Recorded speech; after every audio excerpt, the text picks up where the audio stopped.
Hey everybody, I'm outside of Aldi and today is day one of my no plastic challenge.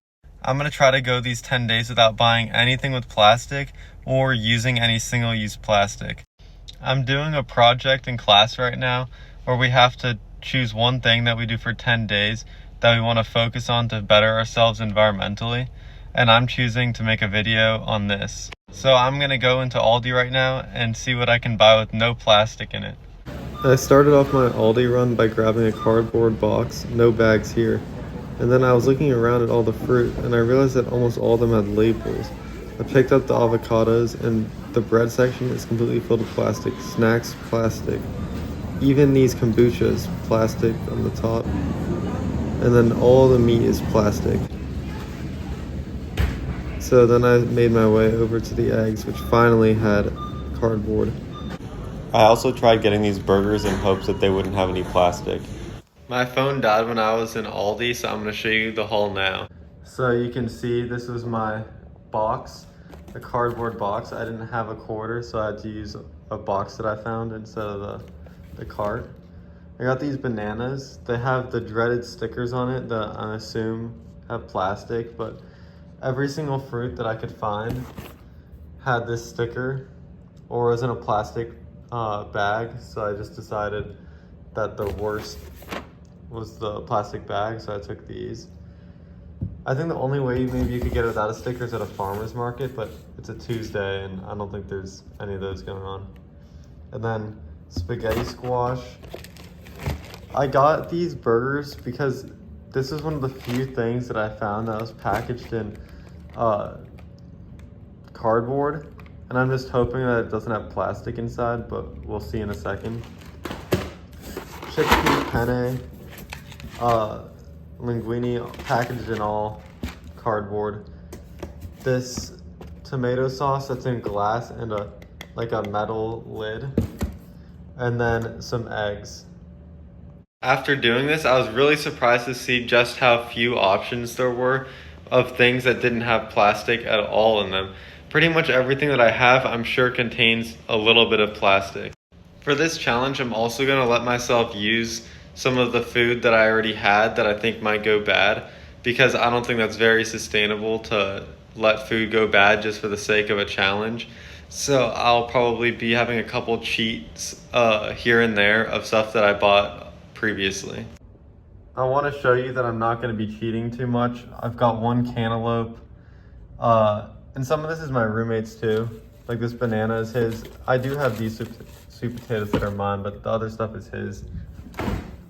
And then I've got like a little bit of yogurt left, and this is my stuff that I cooked last night. And I've got a couple of like veggies and stuff and some bacon in there. But other than that, it's pretty much just his stuff. So I'm not going to be cheating too much. I'm going to try to keep track of everything that I eat so that I can be fully transparent about everything in this challenge. I have some bad news. I think I might have already failed this challenge because there's plastic in here. I think, I don't know if I should be allowed to eat this. I feel like since it's frozen, it'll stay good past the challenge, so I might not eat this until after the challenge. I can't cheat day one. For the first meal, I cooked some chickpea penne to try to get some protein in, and cooked it with some tomato sauce that I got from Aldi. So day one is coming to an end, and what I learned is that this no plastic challenge is going to be a lot harder than I expected. The grocery stores do not have very many items with no plastic, so I might have to get creative with some ideas on what I'm going to do to eat with no plastic for the rest of this 10 days. To recap, today I ate at the dining hall, which I didn't show on camera, for lunch, and then after that is when I went to Aldi, and then I went to Publix, and then ended up making the pasta with the chickpea pasta with tomato sauce, which was kind of bland, so I'm going to try to mix things up tomorrow. And then I had a banana and an orange that I had from earlier, and that was it. So I'm going to try to eat a little bit more tomorrow because I couldn't find much. For breakfast on day 2, I made some pork sausage using this sausage that doesn't have any plastic on the inside, and then an egg, and that's what I had for breakfast. And then for lunch, I went to the dining hall, and then dinner, I got some Chipotle. To recap day 2, I had that eggs and sausage in the morning, and then I went to the dining hall for lunch, and then I ate Chipotle for dinner, and like some bananas and other stuff. No plastic though, just as snacks throughout the day. And I didn't have too hard of a time getting by today without having any plastic. But what I realized is that it's really hard to cook your own food without things with plastic because so many ingredients use plastic. So that's why Chipotle was kind of a cheat code because they don't use plastic in their to-go stuff, but most places do. So I'd have to be mindful of that if I wanted to do that again later in the week. Day 3, I experimented cooking some eggs with the lid on and made some more of the sausage. And then for lunch, I went to the dining hall and brought my reusable water bottle to school. And then made some pasta with meat sauce using the meat that I already had in the fridge from a couple days ago. Day 4 started off with a similar breakfast of sausage and eggs. And then I went and visited my girlfriend Andy, and she made up some pasta with butternut squash. And then dinner was Indian food out at a restaurant. Day 5, I started off my day with some bananas and sausage, and then went to Starbucks and also got some kombucha. And then for dinner, I went to the dining hall yet again. On day 6, I started off the day with some sausage and honeydew that I cut up, and then went to the dining hall again for lunch, and then the dining hall for dinner. I started off day 7 with just an apple, and then went to the dining hall for lunch. I then hit Aldi and got some fruits, eggs, and milk. I've had a really hard time finding things with no plastic on this challenge, so I figured I'd let myself slide with this plastic in the cap, and then I had Chipotle for dinner. On day 8, I finished up that honeydew for breakfast, and then went to the dining hall again for lunch and dinner.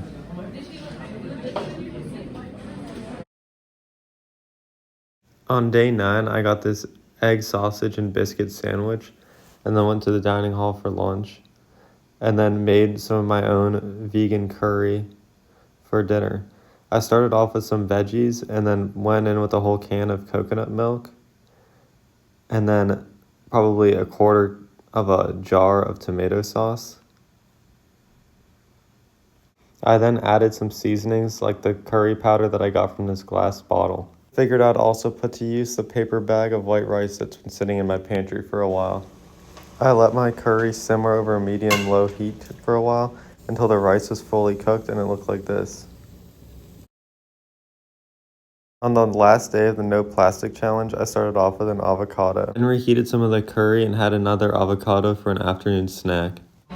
For a big surprise, my last dinner was at the dining hall, and as a celebratory dessert, I ate some mango.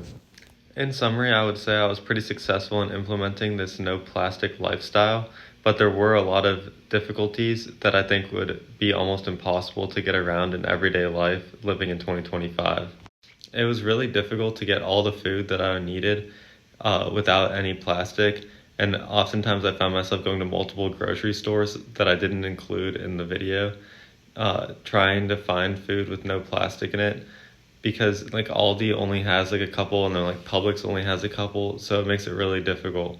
Doing this was also more expensive because normally items that come in bulk contain plastic, but so I was having to buy like single onions and single tomatoes and stuff and single avocados, and when you do that it becomes more expensive. And the other way around, the no plastic would have been going like a farmer's market, which would also be more expensive, but I don't know of any farmers markets in Gainesville. I'm sure I could have found one, but I think that would be like the only real way to get no plastic at all. But even they probably use plastic on like stickers and stuff. Unless we come up with new technologies for safely wrapping food in a cheap way, I don't think that it'll be possible for the general public to switch to completely non-plastic, at least in the near future. But I think at some point with new technologies, we could figure out a way to uh, store food in like a temporary way. For example, we've been using glass for hundreds or thousands of years, but it's very difficult and expensive to use that for every single item. So some items like a liquid, it might work great, but other times it might just be too expensive to make it feasible.